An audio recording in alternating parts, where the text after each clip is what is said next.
interrupt our program to bring you this important message. Have you ever wondered why the news plays the same 5 stories again and again? Let me give you a little hint. Brainwashing and repetition is the most basic form of brainwashing. Join me as we look at the news cycle and talk about why the mainstream media is so gutless and afraid to report the truth.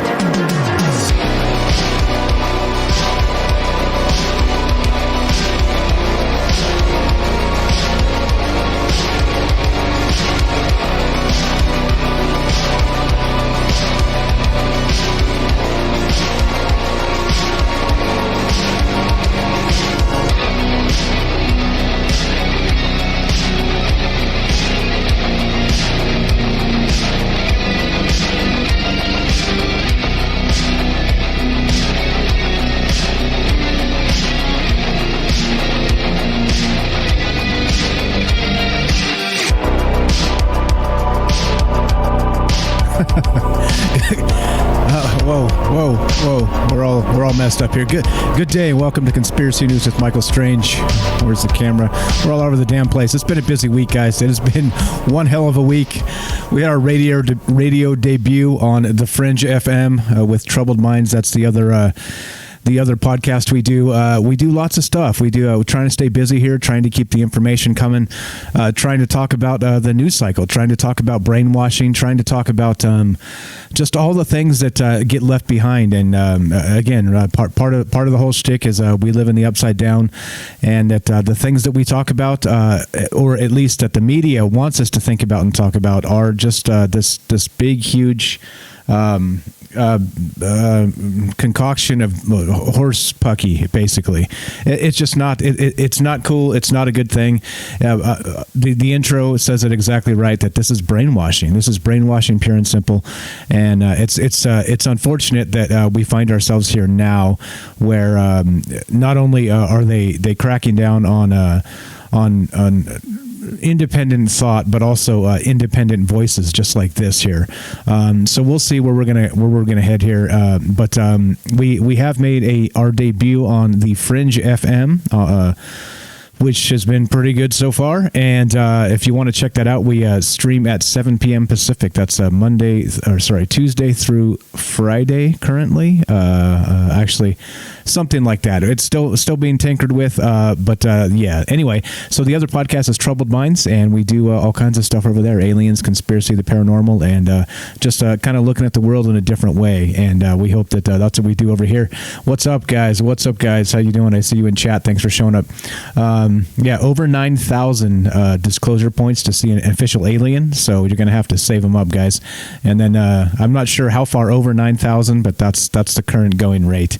But okay, all right. So this show, we talk about the news, and we're going to talk about the news today, like we always do. But I want to point out this is important as part of the entire process, part of why we've always done it this way. We record these shows live, with all the humanity, the ums and ahs, the not saying the perfect things all the time. It's part of it because we can include you. And so if you want to be part of the show today, or any show we do, just join the Discord. You can go to troubledminds.org. That's the official website of this podcast and the other Troubled Minds, of course.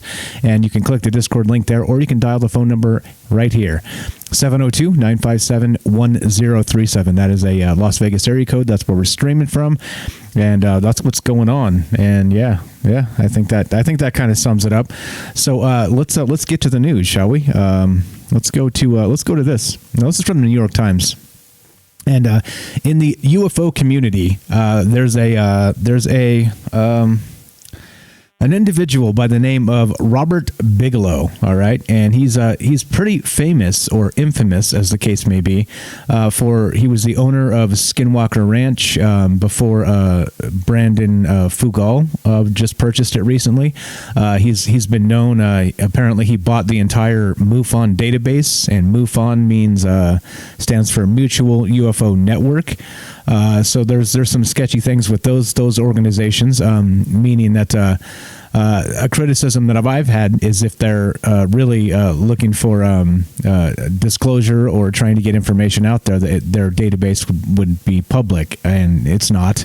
So you have to pay them to get access to it. And apparently, Robert Bigelow here has been a paranormal type UFO proponent, investigator, billionaire for quite a while now. And it's been said that he has a warehouse somewhere in Las Vegas where they house alien metamaterials. I mean, there's been a lot of information kind of swirling around about Robert Bigelow and some of the things he's done in the UFO community. And whether it's good or bad, I leave that up to you. This isn't Brainwash Central. I'm not trying to tell you what to think. I'm saying that to me he's a mixed bag of clearly he's doing some things that are interesting. However, he's also doing some things that are not very transparent. So he did buy up, as far as I'm aware. I think the cost was like $600,000. He purchased the MUFON database, so he had all the information about public UFO reports and all this other stuff, right? But then he spent the money on that, but then he went ahead and did not make it public.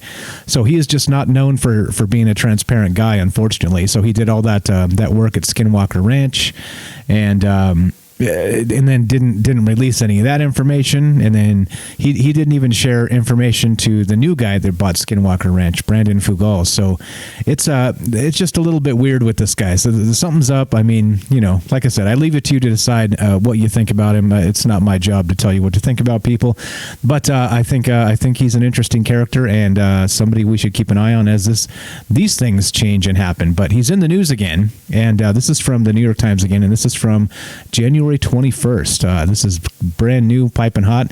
And the headline reads this: Can Robert Bigelow and the rest of us survive death? Now, that's a hell of a question, is it not? I think it is. He's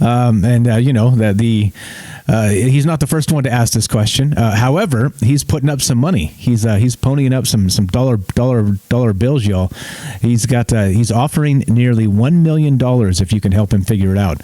Now, I don't want to be, the terrible capitalist here, but I'm telling you, Mr. Bigelow, if I had the secret to eternal life, it would cost you a little more than $1 million, my friend. We'd have to negotiate. I'm just saying. $1 million sounds like a nice sum, but not for immortality. I'm sorry, not happening. Okay. Let's read some of this. Now, this is a pretty cool article. This is a pretty cool idea. Always talking about consciousness and the soul and the spirit and these differences and these things on Troubled Minds. So definitely good stuff here. Let's read some of this. What's across the river Styx? Robert Thomas Bigelow would like to know. Wouldn't anyone, especially now? But Mr. Bigelow is not just anyone or any 75-year-old mourning a wife and confronting his own mortality. He's a maverick Las Vegas real estate and aerospace mogul with billionaire allure and the resources to fund his restless curiosity, embracing outer and inner space, UFOs, and the spirit realm. One sec. My cough button. All right. Now he's offering nearly $1 million in prizes for the best evidence for the survival of consciousness after permanent bodily death. There you go, guys. So you want to know how you can get $1 million easily? No sweat. No sweat. Just figure out how to can your consciousness and put it into an ashtray, a robotic ashtray that runs around like R2-D2. And then you're in. Easy $1 million, right? Yeah, we got to negotiate, buddy. $1 million ain't enough. Here we go. In other words, was Hamlet right to call death an inescapable boundary? Quote, the undiscovered country from whose bourne no traveler returns. Or does consciousness in some form survive bodily death? What the Dalai Lama called how we merely change our clothes. And Raymond Chandler's big sleep only a nap? Mr. Bigelow believes so. Quote, I am personally, totally convinced of it, he said. A daunting quest, perhaps fringe to some. Fringe. But the shaggy-maned and mustached entrepreneur, the sole owner of Bigelow Aerospace and Budget Suites of America, is not easily put off. Put off? Like how put off? Only some of you will get that joke. Anyway, it continues. He amassed a fortune to pursue his interests, including the designing and building of inflatable astronaut habitats for NASA, like his soft-sided expandable activity module called BEAM, B-E-A-M, attached to the International Space Station. So, anyway, this goes on, of course, to say that he's offering some change, a chunk of change here, right? So everybody knows Bigelow. Anybody in the UFO community knows about Robert Bigelow, knows what he's into, the aerospace and the Skinwalker Ranch, and there's a lot of stuff. Actually, we should do an entire show on his shenanigans, because he's done a lot of things. And so with that, I don't know. What do you guys think? Do you think that the secret of consciousness and immortality, at least immortality in the sense that you can live on without your body, is worth $1 million? Or would you offer up more than that if you had it? Would you offer up more than that? I think we'd have to negotiate if I had that secret, if you ask me. But what can you do? I don't have that secret, or else I wouldn't be here right now, would I? I'd be negotiating with this man. But I want to hear what you guys think about this. Do you think that how close are we to this technology? We've talked about this quite a bit on the other podcast. Transferring consciousness to a hard drive and slapping it into a robot, these types of things. It's fine science fiction talk, but how close do you guys think we are with this? Is it a situation where you think it's probably right around the corner, or is it not quite close at all within our lifetime? So it's been said that the person that's going to live to be 1,000 years old has already been born. That's what the saying is, right? That's what has been reported by some news outlets, but I'm not so sure that's the case. I don't know. That's a little optimistic in my opinion, but I mean, if you can live to 1,000, why not 10,000, right? Or, over 9,000, you know what I'm saying? Who knows? You never really know. Okay, so anyway, let's continue with this. But so what do you guys think? 702-957-1037. We do this to include you. Transparency and all. Troubledminds.org. Click the Discord link. Come say hi. Lots of smart people in the Discord, and you can go hang out with them as the conversation continues. 24 hours a day, and lots of good sharing stuff over there. And if you just want to say hi, or you have a show suggestion or some articles you want me to talk about, just jump in the Discord, throw them in there, and we will get to them at some point, because there's a lot of stuff to talk about. Okay, so let's continue, shall we? That's Robert Bigelow. Can we cheat death? And is it worth talking about? I think it is. All right, now here's another one. Here's one of those do we live in the upside down type situations, okay? Now I pointed this out in Discord, the folks in Discord. This will not be new. What the heck did I do? I thought I just dipped my microphone in the coffee, but I did not, so I'm safe. We're safe. Okay, so this is tweeted by Jake Sherman, all right? And he said this, at Punchbowl News AM, Democrats do not expect to be able to send Joe Biden a COVID relief bill until early March. Early March, right? All right, well, Now, okay, so you want to sling mud and you want to do all the politics and all the rest of that. I'm not really too into that, but I do like talking about the hypocrisy of the upside down we live in, and how we're not supposed to notice that. I mentioned this in Discord, like I said, and suddenly you have a president on his way out, which is Orange Man bad, of course, and he caused an insurrection, as it said, and then he was going to be gone in 2 weeks' time, and they crank out an impeachment in 5 days. 5 stinking days, right? It's like blam, blam, spit it out, vote on it, kick it over to the Senate, and they're still talking about it now. So they're running an impeachment on a private citizen, all right? Which, of course, constitutionally does not apply at all in any way, shape, or form to a private citizen. But okay, so that's extremely important for them to do, when in 2 weeks, if they did nothing, problem solved. Orange Man bad, gone, back to Florida, no problem, right? Well, now, for some reason, they can do that in 5 days because it's just so critical for the optics, right? For the media to freak out and do their thing. But we have suffering people out there, people that have been jobless for months now, right? In March, it could be a year some of these people have not worked, because remember, March last year is when it really started hitting the fan, and with COVID and all this. So, it's one of those things. So if it's politically important to the powers that be, they'll push it through as soon as possible, right? They will make no delay, and they will get there and get it done. Well, but if people are suffering, We'll wait a couple months, right? No problem. No problem here. Nothing to see. Just pointing it out, the upside down we live in that we're not supposed to notice. Yep. Speaking of more, we now have, at long last, guys, at long last, we have a White House that deals in respect. Joe Biden has stepped in as president of the United States. Hallelujah. The press can stand down. And not only that, Biden said this from the headline at Yahoo News. Biden to his staffers. I will fire you on the spot for disrespecting others, he said. All right. Okay, that wasn't a very good Joe Biden voice, but you get the idea. He's stepping up. If you disrespect people, you're gone. You're out of here. This government is all about respect now. All right. We'll see how that works out. Anyway, quote, I'm not joking when I say this. If you're ever working with me and I hear you treat another colleague with disrespect, talk down to someone, I promise you I will fire you on the spot, he added. On the spot. No ifs or buts. All right. Hold you to it, buddy. Hold you to it. Anyway, it's going to be interesting to see the press kind of transition from attack mode to defense mode, basically. So we'll keep an eye on this and watch as this develops. I just thought it's funny that now we're talking about fashion at the White House and Garth Brooks, and we're talking about disrespecting other people at the White House. Fire you on the spot, I tell you what. All right, here we go. This one's pretty good. Summit.news reports this, and this might be hallelujah. What's up, Ark?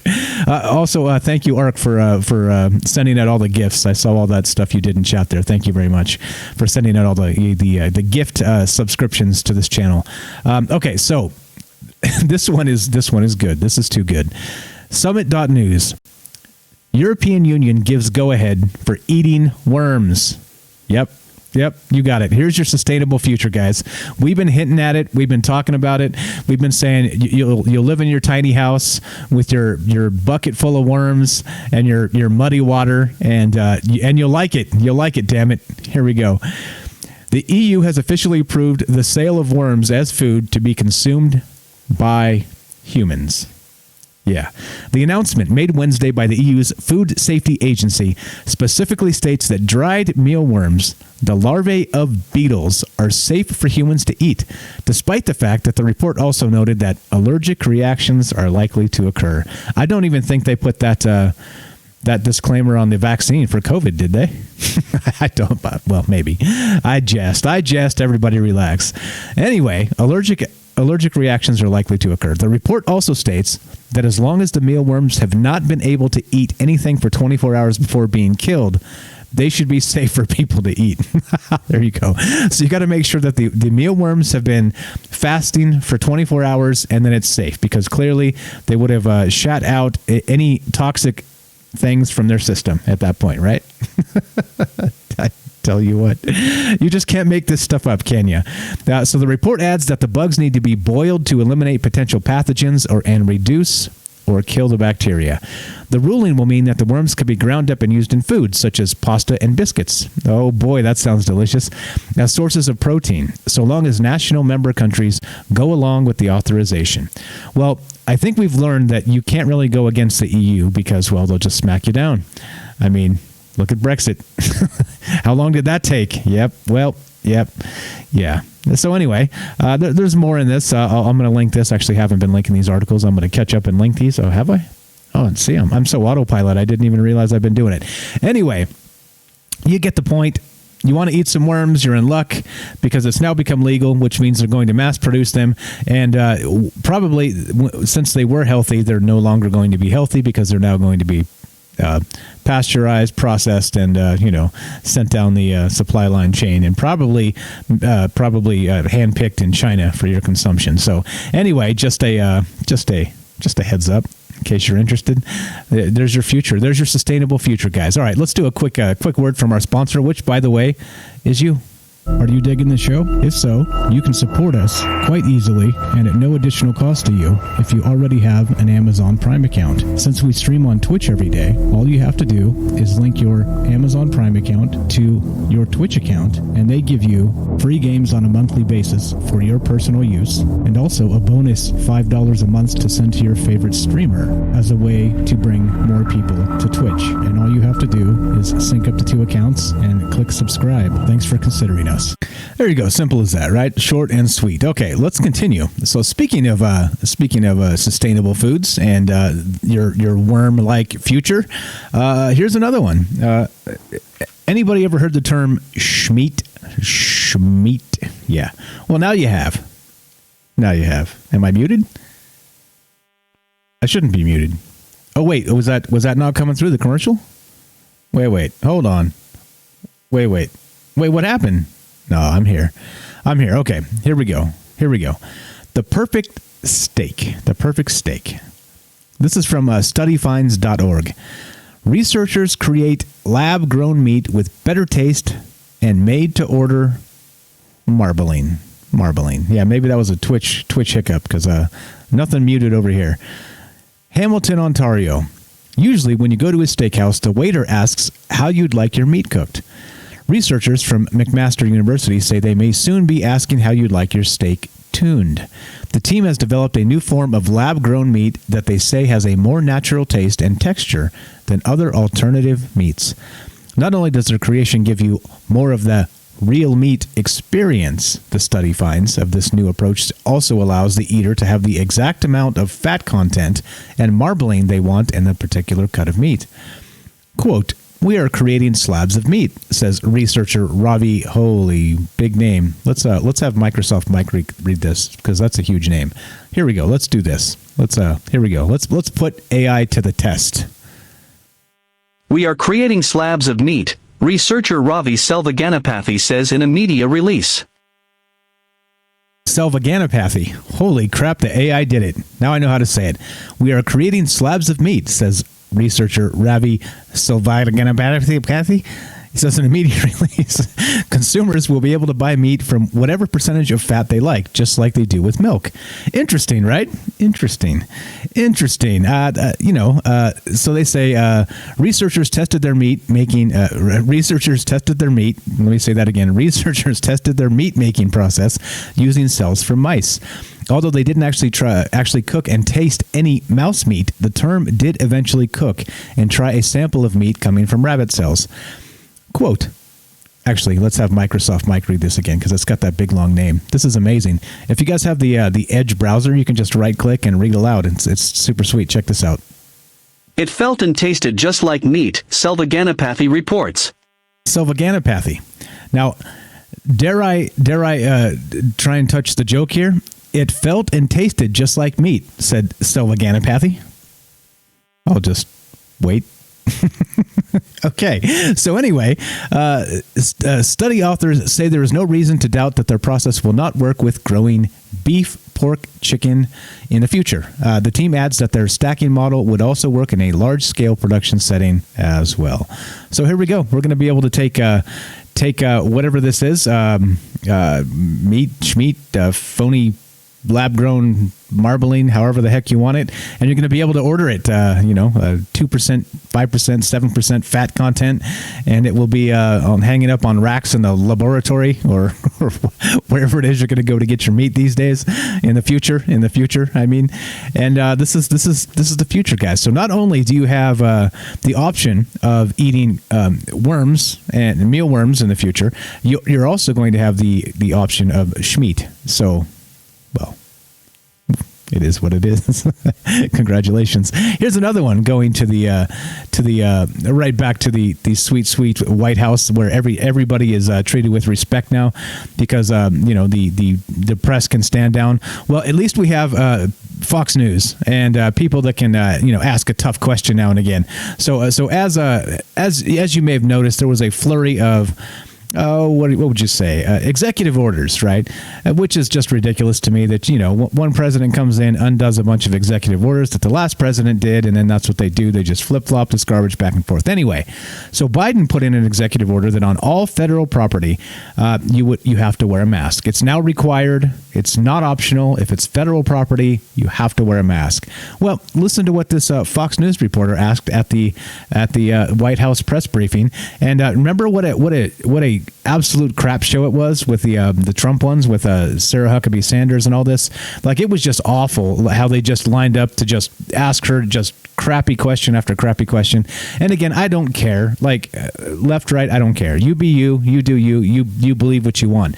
My job is to point out the press and listen and the hypocrisy. Now listen to this question from the Fox News gentleman, and then we'll take a quick break, and then we'll keep on trucking. And listen to the answer, even better. Go ahead. Why weren't President Biden and all members of the Biden family masked at all times on federal lands last night if he signed an executive order that mandates masks on federal lands at all times? At the inaugural... At the Lincoln Memorial, yes. I think, Steve, he was celebrating an evening of a historic day in our country, and certainly he signed the mask mandate because it's a way to send a message to the American public about the importance of wearing masks, how it can save tens of thousands of lives. We take a number of COVID precautions, as you know, here in terms of testing, social distancing, mask wearing ourselves, as we do every single day. But I don't know that I have more for you on it than that. But as Joe Biden often talks about, it is not just important the example of power, but the power of our example. Was that a good example for people who were watching who might not pay attention normally? Well, Steve, I think the power of his example is also the message he sends by signing 25 executive orders, including almost half of them related to COVID, the requirements that we're all under every single day here to ensure we're sending that message to the public. Yesterday was a historic moment in our history. He was inaugurated as president of the United States. He was surrounded by his family. We take a number of precautions, but I think we have bigger issues to worry about at this moment in time. Go ahead, Anita. All right. See, he was celebrating. We have bigger issues to worry about at this time. Not do as I do as I say. Do you understand? You understand? All right. Now, I think we're due a little bit of go get 'em, I mean, we can't just have like a hostile press that was just completely ridiculously unfair to everybody surrounding the Orange Man, his entire administration, and everything to do with that government. Now we have them just lay down and just be nice. It makes me sick. It's clear what's happening, and I hope that whoever this young lady is, I hope she gets a little bit of stress in her life, only because fair is fair, right? I mean, you got to be able to point out the hypocrisy and say, no, come on, this is a bunch of BS, yada, yada, blah, blah. Anyway, here we go. Now, this gets better. This is from thehill.com. Let's go to this now. So this is part of what we continue to talk about with the digital crackdown, all right? We've talked at length about Parler, about Amazon, about Google, and about YouTube, and how you're not allowed to say this or say that. We've talked about George Orwell and the memory hole and what all that means. All right, well, check this out, though. Reported by thehill.com. Now, the House Oversight calls for Parler investigation, all right? So it's not enough that they're allies, the technocrats, right? The Amazon web servers that shut it down, Twitter, who banned all the people off of Twitter and sent them to Parler because, of course, they need a place to, share information and have a voice and all those things. And then Google, of course, that took them out of Google and Apple that took them out of the App Store. Well, it's not good enough, right? It's not good enough. Yeah. You know why? Because they're going after them. House Oversight and Reform Committee Chairwoman Carolyn Maloney is requesting that the FBI investigate Parler and the social media platform's role in the deadly January 6th insurrection. She also announced Thursday that her committee will look into Parler as part of a broader investigation of websites that may promote violence. may promote violence. Yes, remember? I said it, guys. It's going to be guilt by association now, and just like they said that they're looking for maybe 100 people in that insurrection, as they wanted to call it, but they're somehow trying to malign 75 million people that voted the wrong way as those people, right? And they're gonna spread that net out as far and wide as they can and justify it any way possible by calling people racists and white supremacists and all these other things. All right. This is disgusting. This is disgusting. Can they let it be? Can you just let it be? Not racism, not that stuff. Let Parler be, for crying out loud. They're going after him. Now they're going after him in an investigation, and they're trying to say that they were the ones that incited this. Even though just recently, if you recall, not too long ago, we discussed how AOC, Alexandria Ocasio-Cortez, actually blamed Mark Zuckerberg for this. Remember? Just a few days ago, it was reported that she said Zuck is to blame. This was set up, and they organized it on Facebook, and et cetera, so on. Right? You get it. It's not about violence. It's not about who set it up and on what platform. It's about going after these voices to silence them. It's about dissent. It's about dissenting opinion. It's about dissenting thought. And this is just gross. This is more fuel to the fire of censorship, of wrongthink, of thought police, and they should be ashamed of themselves, at the very least. And so anyway, right, that they're doing what they're doing. They're doing their thing. What's up, 40s Rock says, I wondered if they had a legal case. I really doubt it. I think you do these things to maybe tie up their ability to get back online, right? You tie up their resources with lawyers and like this type of thing. It's like a trick as old as the hills. You grind a big pile of money, which of course would be the federal government, which prints money, against a smaller pile of money, which would be anybody else, and you bankrupt them, completely bankrupt them, keep them from being able to do what they do, tie them up in red tape and legal justifications and defenses, and this is sick. This is sick, guys. This is what's going on. This is the world we live in, and again, right? So nobody who talks about it in those terms. Fox News isn't going to, because they're gutless. CNN is going to pour fuel on the fire, and it's just dumb. The world we live in, the upside down, and here we are talking about it. Let's see. Where are we? Let's see. We're about break time. Let's take a quick break, and you guys know, when we're doing this live, the fastest break ever. You're listening to Conspiracy News with Michael Strange, and we will be right back. Okay, welcome back. See, fast is as fast does. Welcome back to Conspiracy News with Michael Strange. Let's keep on trucking here. Lots of stuff to talk about. That one's a little dense. Let's not get into that one, just for time's sake. If we have some time at the end, we'll go back to it. Let's go to this one. Now, this is reported by phys.org, and this is interesting. We always talk about the importance of getting out to space, right? It's part of why we do this. Part of the all our eggs in one basket. Eggs being the metaphor for people, and basket being the metaphor for the Earth. Well, if something terrible happens on the Earth, people are in big trouble. So I think personally, it's important to get off of this damn rock, get some colonizations going elsewhere, and etc. Right? And so the Moon and Mars, they seem to be the obvious choices here, but we have a new one. So reported by phys.org. Did I link it? Yes, I did. This is let's see. Headline is this: Physicist proposes human-populated mega satellite orbiting series. So a mega satellite orbiting series. So physicist Pekka Johanan with the Finnish Meteorological Institute has developed a novel idea to colonize a place other than the Earth. And it is not the Moon or Mars.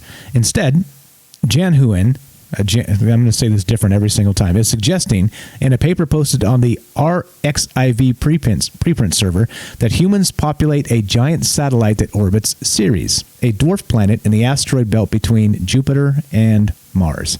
Many space scientists have noted the difficulties and dangers of attempting to colonize either the Moon or Mars. Both have extremely hostile environments. So many in the field have been promoting the idea of building a structure large enough to host tens of thousands of people somewhere in space. But doing so would present its own set of problems. Paying for the construction of such a mammoth project, for example, and protecting the inhabitants from solar radiation. And what about providing gravity? And where would the structure reside? In his paper, here we go. I've got a secret weapon. Watch this. Watch this. Sometimes when you just can't pronounce the words, you have to go to AI. Let's do it. And I'll drink some coffee. In his paper, Jan Hoonen suggests that Ceres would be an ideal place to put such a structure, which would make it a satellite. He notes that such an orbit would be close enough to the dwarf planet that a 636-mile-long space elevator could carry material from the surface to the satellite for construction and resupply. Ceres has more than enough nitrogen, water and carbon dioxide to support such a venture. All right, that's pretty sweet. Jan Hoonen is how you say that. And so he notes that such an orbit would be close enough to the dwarf planet that the 636-mile-long space elevator could carry material from the surface to the satellite for construction and resupply. Right? Good stuff. This is good stuff.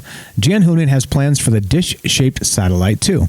He envisions it as over a mile long with thousands of interconnected cylindrical structures on its surface to house humans, and also to provide space for other necessities such as agriculture and recreational spaces. He also imagines a pair of giant mirrors for harnessing the sun's energy on either side of the satellite. Anyway, blah, blah, so on and so forth. You guys can read the rest of this if you're interested. But curiously, we're talking about the possibility of humans moving to places that aren't Mars or the moon. Some of the less obvious spots, the dwarf planet Ceres. So interesting, and maybe just a thought experiment at this point. Who the hell knows? Because we really don't know what they're doing with our NASA money. Because, well, they don't really tell us, do they? It doesn't seem like they're trying to get to Mars. That's for sure. We'd be there, wouldn't we? So anyway, there we go. Here's another one. This is pretty good. If you guys saw this, I thought this was fantastic to talk about, so we're going to talk about it. Plus, I never get to say dinosaur butt, so now I do. This is from ZMEScience.com. ZMEScience.com. All right. Now, this one is sweet. Sweet. You'll never believe this. The only preserved dinosaur butthole fossil is one of a kind. Yep. I got to say it. Dinosaur butthole. I think my life dream has been fulfilled. I got to say it. The dinosaur's cloaca helped it poop, have sex, and lay eggs. Man, there you go. Even better, right? Even better. By the way, before we get into the dinosaur buttholes, the show's live. You got comments on this or anything else? Just join the Discord or give me a call. Troubledminds.org is the official website. You can find the phone number and the Discord link there. The phone number being 702-957-1037. All right, here we go. Now, let's go back to this article. Let's go back to dinosaur butts, shall we? Straight from the article. It's amazing how much scientists have been able to learn about the secret lives of dinosaurs, creatures that went extinct for more than 65 million years ago, just by studying their fossilized remains. Obviously, there are still a lot of loose ends owed to incomplete fossil records, and due to the fact that many anatomical features rarely, if not ever, fossilize. This is why scientists are excited about the first truly preserved dinosaur cloacal vent. That would be butthole. So the scientific name for the terminal end of the gastrointestinal tract in birds and amphibians. Yep, a.k.a. a butthole. But it isn't a butthole like any other. Speaking to Live Science, Jacob Vinther, a paleontologist at the University of Bristol in the United Kingdom, said that the dinosaur cloaca he studied isn't like that of birds. It more closely resembles that of crocodiles, with two small bulges. Just let that hang in the air. In proximity to the cloaca, which might have had musky scent glands with a possible role in courtship. However, in many respects, the dinosaur cloaca was quite unique. The oldest cloaca in the world was found sitting in a fossil display case in the Senckenberg Natural History Museum in Frankfurt, Germany, and belonged to a beaked dog-sized dinosaur called Cetocosaurus, right? Let's see. I have my secret weapon. Here we go. Let's do this. Let's do this. I highly recommend this. This is too much fun. Dog-sized dinosaur called Cetocosaurus. Cetocosaurus. There you go. A cloaca isn't your typical butthole. It serves as an anus in that it is the orifice through which the waste ultimately exits the body after its journey through the intestinal tract. But the orifice, whose name comes from the Latin word for sewer, also plays a role in copulation and the extrusion of offspring or eggs. Okay, I think that's probably enough saying dinosaur butthole for one day. What do you guys think? But, I again, one of those things I never thought I'd be talking about, but here we are talking about it. And I want to know what you think. Do you think it's interesting to talk about dinosaur buttholes, or is it just more bad theater? 702-957-1037. If you want to be part of the show, we're talking about all things conspiracy news, and in this case, this one just seems to be a little bit funny. But I'm glad that scientists are excited, and I'm glad we can learn things scientifically about dinosaurs. And I'm also super excited I get to say dinosaur butthole one more time today. Okay. If you want to be part of the show, troubledminds.org. Click the Discord link. The link is at troubledminds.org, as well as the phone number. All right. Now here's another one. Let's go back to the crackdown, shall we? The digital crackdown and those dirty QAnoners, right? The Aranons, because you can't say Q anymore. It's the banned letter of the alphabet. But let's go to abcnews.com. QAnon emerges as recurring theme of criminal cases tied to U.S. Capitol siege. Some of the most prominent and violent offenders were supporters, officials say. Oh, you don't say. You don't say. All right. An abiding sense of loyalty to the fringe online conspiracy movement known as QAnon is emerging as a common thread among scores of the men and women from around the country arrested for their participation in the deadly U.S. Capitol insurrection, court records reveal. The FBI first labeled QAnon and its fluid online community of supporters as a dangerous extremist group in August 2019. And over the past 2 weeks, it has featured prominently in criminal indictments filed against many of those alleged to have participated in the January 6th Capitol riot, including a number accused of egregious crimes. Egregious, guys, the big word egregious. Oh my goodness. Accused of egregious crimes. QAnon. Dun, dun, dun. Emmanuel Goldstein has stepped aside in the form of the Orange Man, and he has morphed into the QAnon movement. The article continues. Among them is Douglas Jensen, the bearded man seen in a viral video wearing a distinctive Q t-shirt. Q, meaning menacing a lone black U.S. Capitol police officer as he led rioters through the halls and pushed the mob deeper into the Capitol building. Jensen later told investigators that he intentionally positioned himself toward the front of the mob so his T-shirt would be visible to cameras and Q could get the credit, according to the FBI affidavit. Yeah, well. Okay. All right. Got it. There it is. There it is. If you guys want to see it, there's the T-shirt. It's got the letter on it, the scarlet letter right there.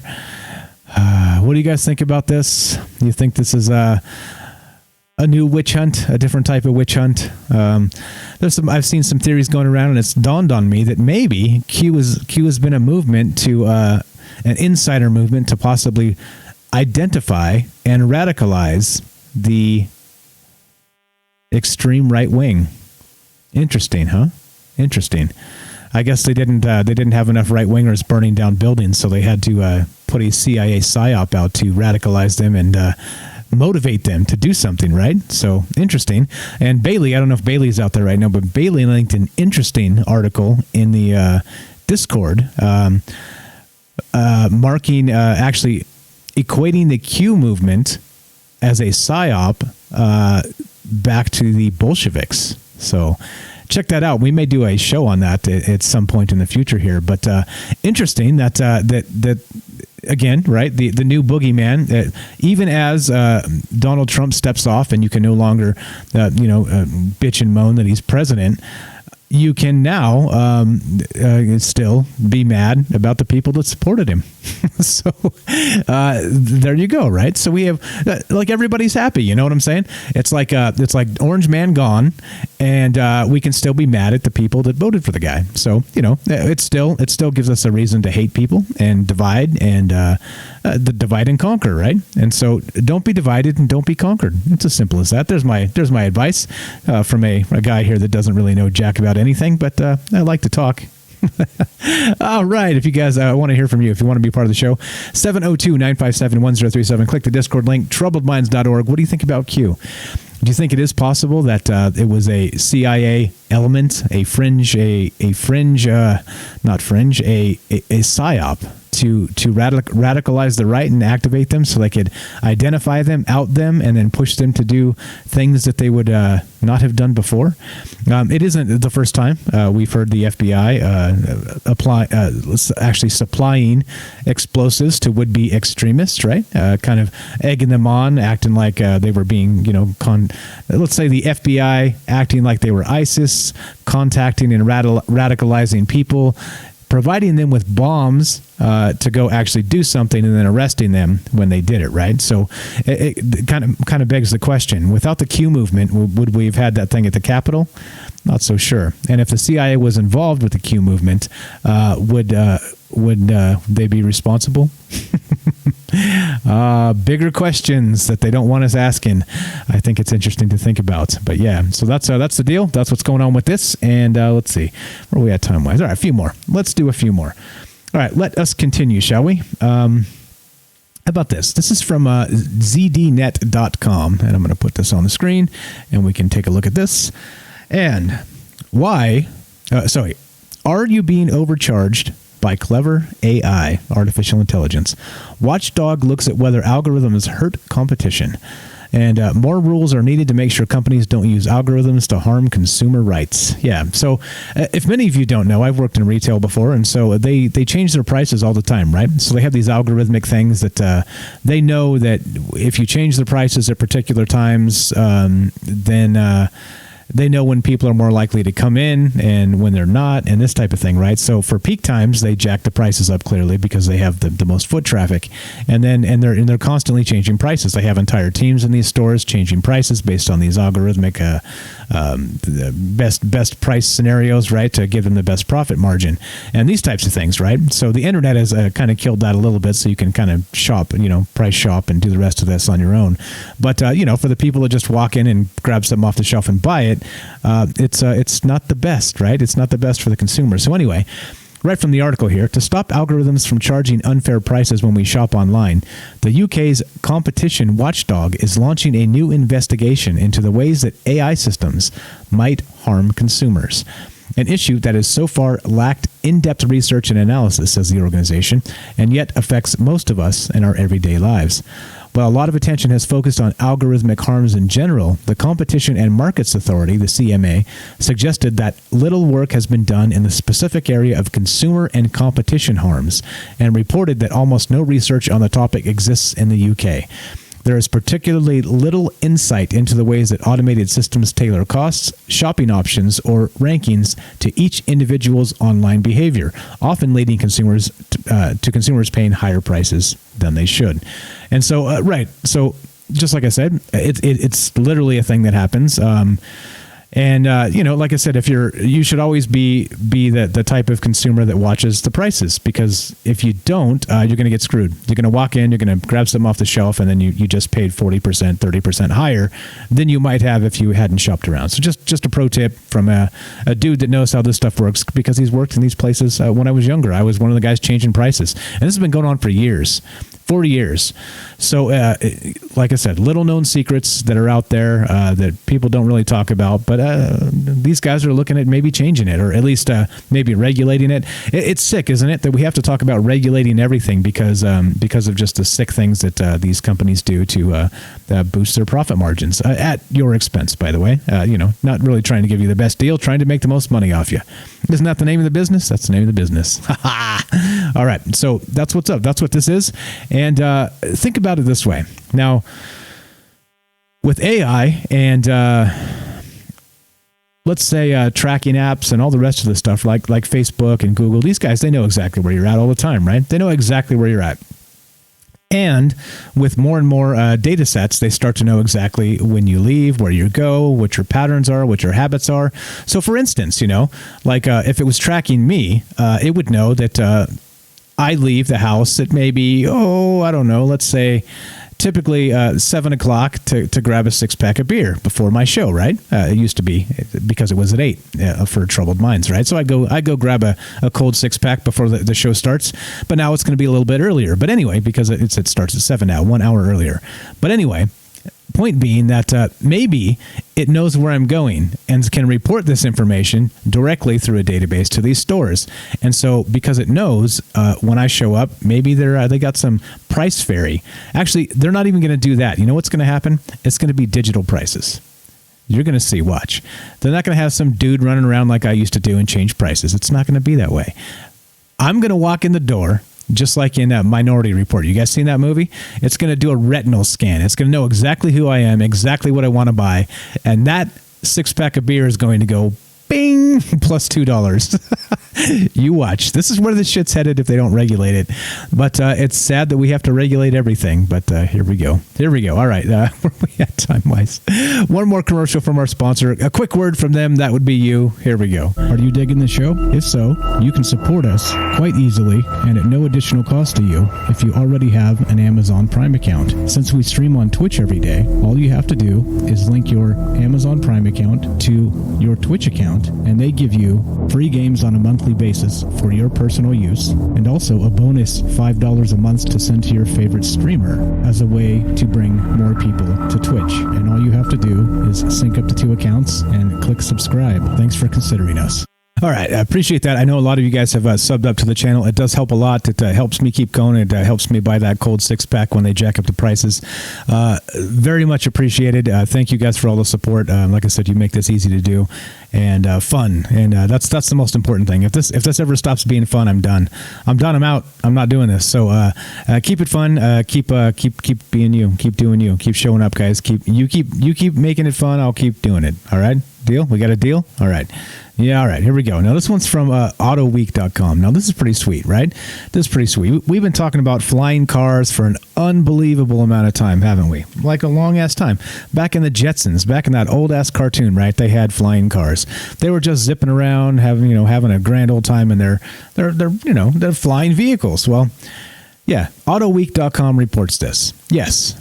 GM showed a flying car at CES. That would be the Consumer Electronics Show, which we talked about a few episodes back. That used to happen in Vegas, but now it's happening virtually because, well, COVID. So, more jobs lost, et cetera, so on, blah, blah. We've talked about all that. And we'll keep an eye on it, of course. Now, actually, I take that back because now that Biden's president, we don't have to worry about anything, do we? Everything is going to be kosher. Cool, solid, no sweat, no worries, people. No agitated, bristling press to tell you the end is nigh because, well, everything is as it should be. But anyway, back to flying cars. GM showed a flying car at CES, right? Yeah, look at that. That's sweet. Let me go full screen on this so you guys can check this out. This is pretty awesome. And, oh, wait, what? All right, let's read part of the article. We are all suckers for flying cars, just like jetpacks, moving sidewalks, and robot servants that laugh at our jokes. Flying cars offer limitless possibility, a huge leap over the mundanity, is that how you say that, of everyday life, and a science fiction-like view that the future has finally arrived. And at CES, flying cars are now almost a requirement. And, hold on, I can find out how to say that word right now. Let's go to AI. Microsoft Mike, you're up. Flying cars offer limitless possibility, a huge leap over the mundanity of everyday life, and a science fiction-like view that the future has finally arrived. And at CES, flying cars are now almost a requirement. Isn't that what I said? Mundanity? I don't know. I'm going to just correct my memory to say that that's what I said, even though I may not. But anyway, thanks Microsoft Mike for the assist. Flying car in this case, the article continues, means VTOL, right? VTOL. Or electrical vertical takeoff and landing. That's what VTOL stands for. VTOL, vertical takeoff and landing. You put the E in front of it and it becomes an electric version. And so basically a more efficient helicopter. Last year at CES, Toyota announced a nearly $400 million investment in eVTOL maker Joby Aviation, a company that appears to not only be still in business, but on its way to making something that flies by 2023, according to the Joby website. Let's have a look at the Joby website. Next, we'll take a look at that. The year before that, it was Hyundai that had magnificent multi-rotor eVTOL thing on its show, along with plans for how it would use them to ferry customers across the San Francisco Bay. All right, so this is happening, right? This is happening. Flying cars, I don't know. You think we'll ever get there, guys, or you think there's just too much So basically it's like this, right? Consumerism. And so if you have Amazon delivering packages by drones, think about the nightmare if I want to take off from my driveway and fly down to the liquor store, just as an example. And if I do, and I take off in my VTOL, my eVTOL, and there's all these damn Amazon drones in the air, does that mean we got to put floating traffic lights? What's going on here? Does this seem reasonable? So one thing's going to have to give way to another, right? We're going to have different sectors of, you know what I mean? It becomes just a cluster. So if you end up with, Amazon drones delivering packages to residential homes, boop, then you can't take off because it's in the sky. It's shit's in the air above you, right? So, okay, I'm not hopeful for this. I think if they have to give us the option of delivering Amazon things, or have flying cars, that I think Amazon will win because they have more money. They have more money than everybody. Anyway, just a thought. But here's the worst part about this entire article, right? Which it never really gets to until you read further down and much further down. Yeah, it's just a computer simulation. It's not an actual flying car. Yeah, so they're like, showing you a movie. So they may as well have showed you the Jetsons, right? But of course, the headline, yes, GM showed a flying car at CES. Made you click. Here's your modern dystopia, guys. Clickbait, BS. There's no flying car here. 2023 from this Joby Aviation website, which I'll link here if you guys want to check it out. This is not real yet. Come on now. But made you click, made you look. Anyway, there we go. That's what this is supposed to look like. This is what they're working on. I don't know. Bunch of BS. All right, let's keep on trucking here. This is from Twitter. An open secret. All right. Now we've talked about stuff like this, and again, these are the things that why we live in the upside down. All right. Why we're expected to believe one thing while another thing is actually happening. All right. It's part of the big mirage, right? The illusion that they call reality, and it's why we talk about these things. All right. So this Twitter account at an open secret. Twitter refused to remove child porn because it didn't, quote, violate policies. Federal suit by victim and mother alleges Twitter made money from video clips of a 13-year-old child sex trafficking victim in sex acts. All right. So interestingly, they couldn't get the Twitter folks and the QAnon the Parler folks and the QAnon folks off of Twitter fast enough, could they? But somehow an actual child sex trafficking victim that had videos being shown on Twitter didn't violate the policies? Are you kidding me? Yeah, it's real. So this is from the New York Post, for real. This is not a joke. This is not a bad maybe it's a bad segue, but it's not a bad. Well, Twitter's bad. Let's just say Twitter's bad. What's up, Twitter? You're bad out there. All right, and here's the article. So I read through this, and of course, it's a little more horrifying than you'd think, right? So the teen was actually contacted by a child sex trafficker that posed like a schoolmate and wanted some naked photos. So this individual, a 13-year-old at the time, sent some naked photos, and the individuals that got them said, okay, now we're not who we said we are, but if you don't send us more, we're going to show these to your pastor, to your mother, to your school, to everybody. We're going to out you as a pervert or whatever they're going to say, right? We're going to ruin your life with these. So then this poor individual, this 13-year-old, started sending them more and more terrible photographs and videos of performing sex acts and all kinds of things. And then, of course, well, Twitter didn't give a shit. Yeah, right. What's up, Twitter? I'm out there talking to you. You can't get the Parlers and the QAnons off fast enough, but you sure as hell let this stuff linger, right? So the DOE hold on. The traffickers allegedly exchanged nude photos before the conversation turned to blackmail, right? All right, so they blackmailed the guy. So over the next month, the videos would be reported to Twitter at least 3 times. First on December 25th, 2019, but the tech giant failed to do anything about it until a federal law enforcement officer got involved, the suit says. The individual became aware of the tweets in January 2020 because they've been viewed widely by his classmates, which subjected him to teasing, harassment, vicious bullying, and led him to become suicidal, court records show. Yeah, all right. So it didn't violate the policies, but having your own political opinion, that definitely violates the Twitter policies.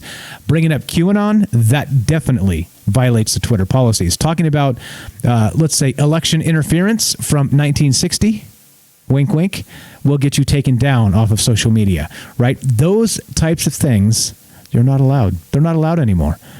These types of things somehow don't violate the policies and are left up. You need a federal officer to step in to get these things taken down. Once again, tell me we don't live in some sick upside-down world. This is the case. This is what's going on. And again, they protect things like this because, of course, why? Why do you think? Because at the highest levels are the most pedophiles. All right? It's clear. Like, they bust them all the time. They bust pedos all the time. But do they bust rich pedos all the time? No. You know why? Because they run news agencies and things like this. I mean, I'm not going to say any particular names, but you know, you can kind of sniff it out and know what's up here. It's sick. This is sick. This stuff gets pushed down to the bottom of the news cycle. It gets again. You probably didn't hear about this. You are now. And that's the thing. The upside down world we live in, the BS that we're supposed to pretend like everything's fine when it's not. But don't worry, guys. We have a new president. Emmanuel Goldstein has been run out of Washington on a rail, and he's back at Mar-a-Lago. And now everything is going to be just fine. The world is right again. You'll see. All right. Finished. Done. Let's say thank you to the folks that have stepped up and let's see. Hold on. We got one more? Yeah, let's do this. Let's do one more because this is just stupid. This is just stupid. Let's do one more. So we're not on a clock here. I know what a real radio clock is like now, and that's stress. There's no stress here. Let's just do this. All right. This is from electrek.co, and this is the headline. TikTok star criminally uses Tesla autopilot and posts video evidence. All right. Picture here of the Tesla car driving down the road, and this knucklehead is in the back seat sleeping. Yeah, that's right. A TikTok star used Tesla autopilot in an illegal way and posted video evidence of it, showing the dangerous normalizing of abusing the feature. To top it off, the young man's mother was helping him film the whole thing. There you go. There you go. Tesla autopilot is a term to englobe several automated... I'm not going to read that. You guys know what Tesla autopilot is. You're not supposed to do this, right? It can kill you. It can misidentify a truck as a billboard and run you right into it, right? That's why you're not supposed to do this yet, all right? This is not a thing yet. Don't do this. Not only that, if you're going to commit crimes, which I don't recommend, by the way, don't commit crimes. But if you're going to, which I don't recommend, for crying out loud, don't film yourself, please. What? Really? Like, we have enough surveillance state that people aren't just filming their own damn self and putting it up on TikTok and crap like this. Get out, people. Get out. This is dumb. This is dumb. Anyway, let's finish this up, shall we? Again, this is Conspiracy News with Michael Strange. If you want more of this, you like this type of stuff, just looking at the news, looking at the news cycle, looking at the BS that they're trying to tell us is real and it's not, and looking at the real stuff that they're trying to downplay and it's real. And that's what we do here. That's really the name of this game. That's really why we do this. That's really just kind of making you understand, and myself too. I'm not the expert here. I'm still learning every day this stuff, but I think that, like I said, after a while you start to get an eye for fake news. And I can pick it out like an MFer now. So I'm going to pick it out, and we're going to keep showing this stuff. We're going to keep talking about it because we live in a upside-down, bizarro, dystopian world. And I'm here to point it out. In case you're not noticing, well, now you're noticing. All right. Let's give a thank you to the folks that have that have subbed up to the channel. Lots of folks, lots of support. Again, thank you to ARC there for throwing out a bunch of gift subs that just happened right now, just before we started. Thank you so much, guys. It means a lot. Like I said, there are costs to the show, the phone line, some other things. So it does help to get help with that. So I appreciate that a lot. And let's give a thank you to the rest of the folks. So special thank you to ARC for throwing out the gift subs. I think Bailey did as well. Bailey, if you're out there, special thank you to you as well, and for throwing out gift subs. And let's do this. Let's talk about the Star Wars crawl and how to get on the Star Wars crawl. And let's finish this up with a little bit of this type of music.